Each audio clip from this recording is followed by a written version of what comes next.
समाज पार्टी को समर्थन करने की कोई जरूरत नहीं। बहुमत का शासन होना चाहिए, जिनका वोट होना चाहिए उनका राज होना चाहिए, लेकिन वोट यहाँ आपके पास है, राज आपके हिस्से में नहीं आया, आपके हिस्से में आया जुल्म, जाति, बेबसी, लाचारी, अन्याय, अत्याचार और खिस्ती खाल, लुटती असमत, ये आपके हिस्से में आया। आपकी सरकार में सबसे ज्यादा पेपर लीक होते हैं, गरीबों के भविष्य के, नौजवान लोगों के भविष्य के साथ खिलवाड़ होती है, उनके हिस्से को डकाल दिया जाता है। मैंने पहली बार सुना बस में बैठ के पेपर दिए जाते हैं, पेपर लीक इतना बड़े पैमाने पे यहाँ होता है और मुख्यमंत्री जी कहते हैं कानून का राज है, जो एक पर्चा सुरक्षित न रख पाए वो राजस्थान की जनता को सुरक्षित रख देगी क्या सरकार? आप मुझे बताओ। यहाँ की सरकार कहती है जब इनके बड़े नेताओं पे अत्याचार होते हैं या संविधान का हनन होता है, ये कहते हैं कि सरकार, केंद्र की सरकार खराब है, संविधान को नहीं मानती। ये अहंकार किस लिए? इसी जनता ने आपको ताकत दी लेकर आज आप अहंकारी हो गए। अगर सरकार अहंकारी हो जाए तो जनता को निर्णय लेकर सरकार को सबक सिखाना चाहिए और उस आदमी को जो तानाशाही करे उसको दोबारा मौका नहीं देना चाहिए। अगर एक भी कर्मचारी का दमन होगा तो दमन करने वाला चाहे मुख्यमंत्री हो या उनका कोई मंत्री हो, उनका कोई अधिकारी, वो चैन से नहीं बैठेगा कुर्सी पे। इस बात को आप लोग याद रखना। जनता ने आपको वोट देकर सरकार बनाया और सरकार इसलिए बनाया कि 2 अप्रैल 2018 में स्पेशली SC/ST के लोगों ने जो आंदोलन किया, उन पर झूठे मुकदमे लगे, उनकी खाल खींची गई। उन्होंने सोचा कि बीजेपी को रोकने के लिए हम लोग कांग्रेस को वोट दे देते हैं। उस वोट को हमने इनको देने का काम किया और इन्होंने बदले में जो इनका स्वभाव है, इन्होंने बदले में वही अन्याय, अत्याचार, जुल्म, जाति हमें देने का काम किया। अगर आपने इनको ताकत कोई ना बनाया होता तो किसी जालिम की हिम्मत नहीं होती कि वो जितेंद्र वेगवार को चाकू से चीर देता।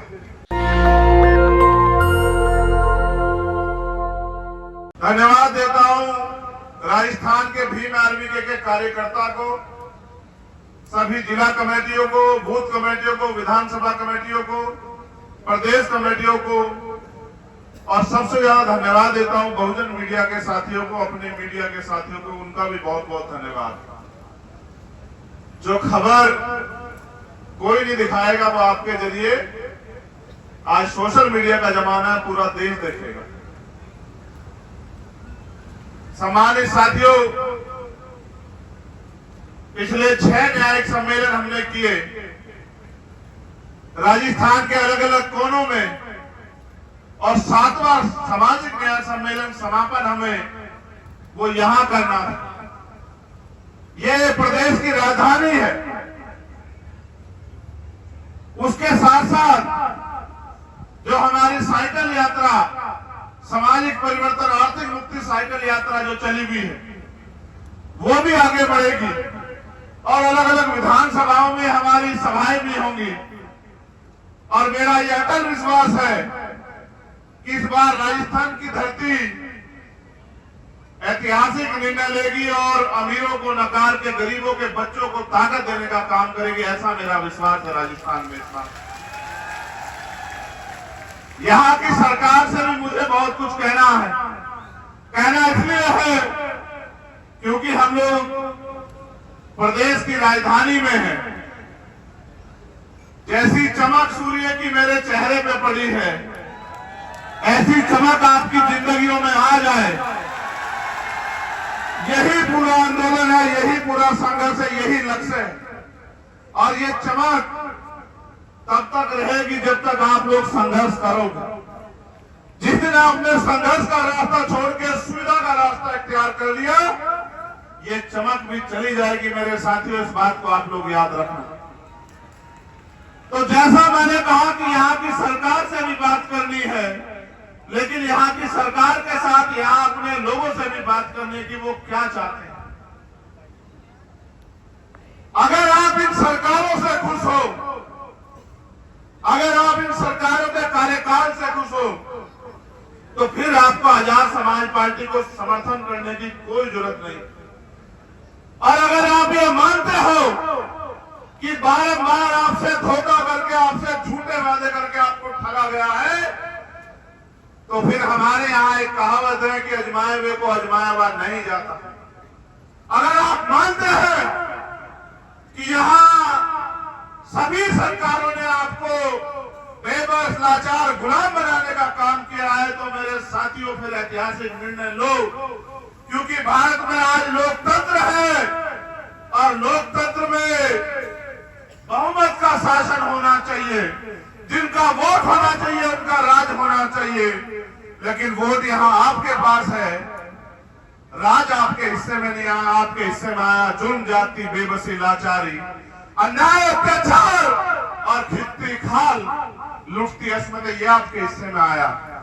बेबसी, लाचारी और कई तरह की बेबसी, लाचारी।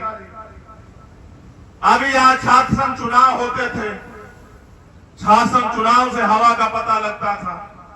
इस बार भीम आर्मी स्टूडेंट फेडरेशन मैदान में आई तो मुख्यमंत्री जी चुनाव से ही मुकर गए। वो कहते हैं चुनाव नहीं कराने,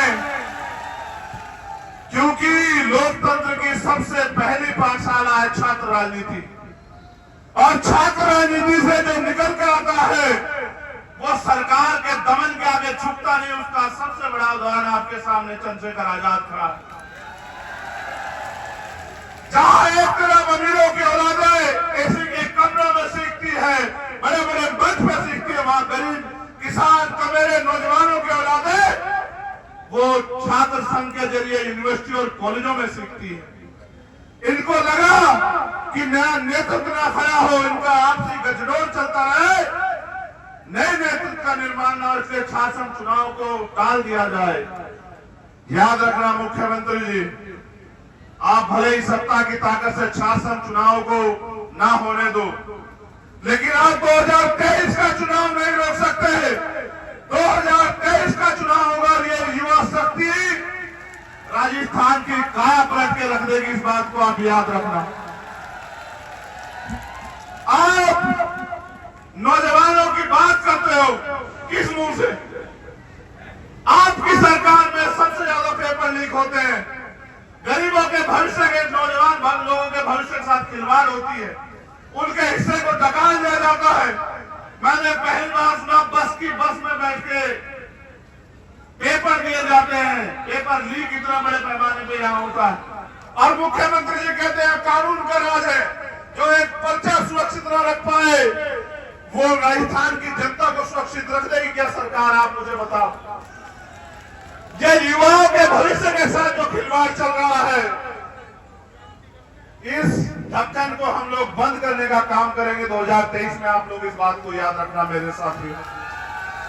मेरे आज भी याद है, यहाँ की सरकार कहती है जब इनके बड़े नेताओं पे अत्याचार होते हैं या संविधान का हनन होता है, ये कहते हैं कि सरकार, केंद्र की सरकार खराब है, संविधान को नहीं मानती।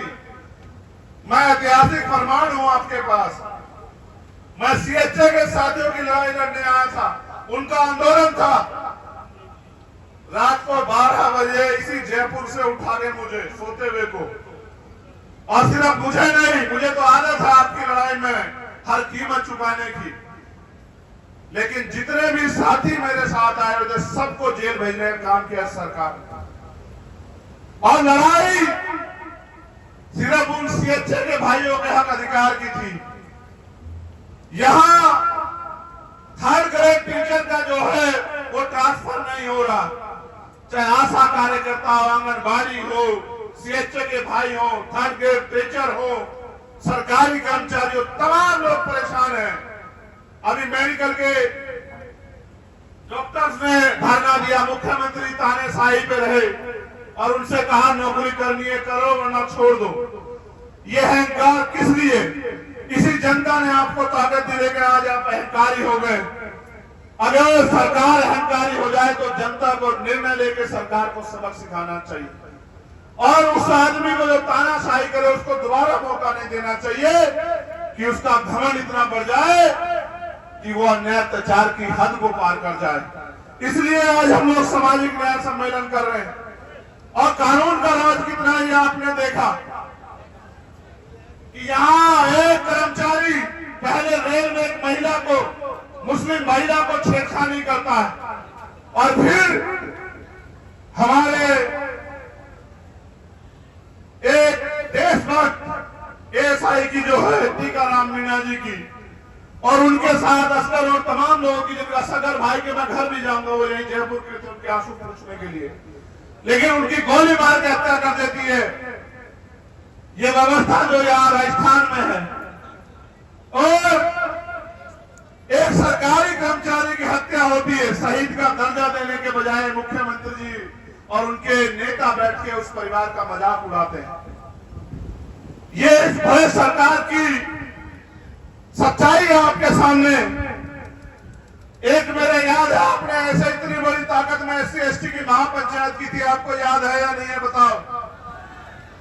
जिस दिन से उन कर्मचारियों ने अपनी मांगों को लेकर SC/ST की महापंचायत की, वो सारे कर्मचारी, मैं जानता हूं कितना उत्पीड़न उन अधिकारी कर्मचारियों का सरकार के लोगों ने किया।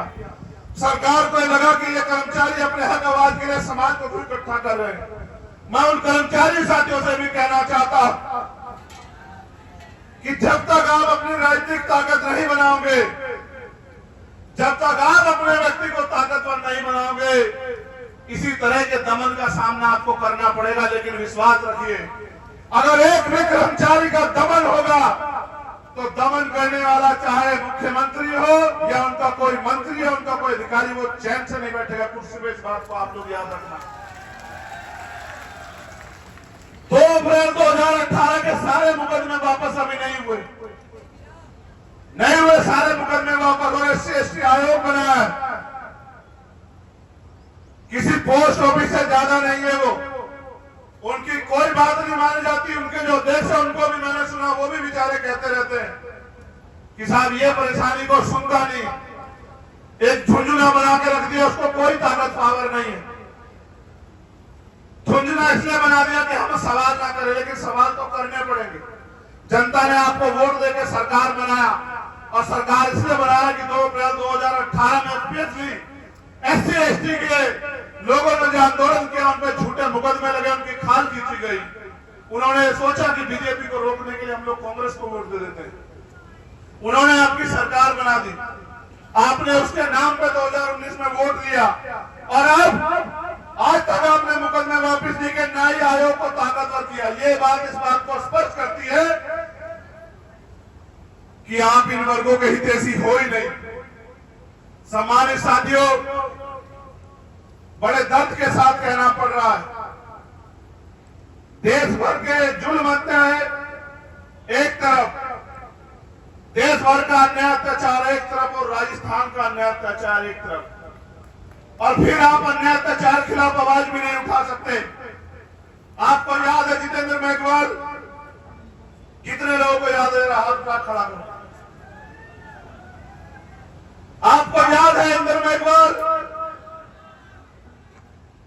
आपको याद है कार्तिक भील, आपको याद है पूजा भील, आपको याद है हर्षपति वाल्मीकि, आपको याद है ओम प्रकाश नगर, आपको याद है बहन टोला गुजर, आपको याद है भाई पुष्कर कसाना, आपको याद है थाना गाजी, आपको याद है चूरू, आपको याद है बगड़ी, और अभी अभी पाली की जो वीडियो मैंने डाली कि किस तरह सरकार में, और मैं अशोक मेघवाल के परिवार के साथ जो है उसको भी नहीं भूल सकता। मैंने आपको हर न्याय पंचायत में याद दिलाया, जब भी आपने सामाजिक न्याय सम्मेलन किए, मैंने आपको याद दिलाया कि जुल्म जाति अन्याय अत्याचार के जिम्मेदार हम लोग हैं, और कैसे ये आपको जानना चाहिए। आज आप यहाँ हजारों की संख्या में आए, हम इसलिए जिम्मेदार हैं कि जिस वोट के दम पे हम अपना राज स्थापित कर सकते थे, उस वोट को हमने इनको देने का काम किया, और इन्होंने बदले में जो इनका स्वभाव है, इन्होंने बदले में वही अन्याय अत्याचार जुल्म जाति हमें देने का काम किया।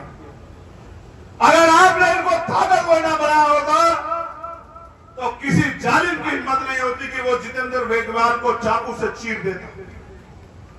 किसी जालिम की हिम्मत नहीं होती कि वो पूजा भील की 11 टुकड़ों में जो है उसकी हत्या कर देता कोई। नेशनल दस्तक की आपसे गुजारिश है कि अगर इसको बचाना चाहते हैं तो नेशनल दस्तक को सब्सक्राइब करने के लिए रेड कलर के सब्सक्राइब बटन को दबाएं, फिर बेल आइकन की घंटी दबाएं। नेशनल दस्तक को बचाने के लिए बहुत जरूरी है कि हर खबर को शेयर करें, लाइक करें, कमेंट जरूर करें।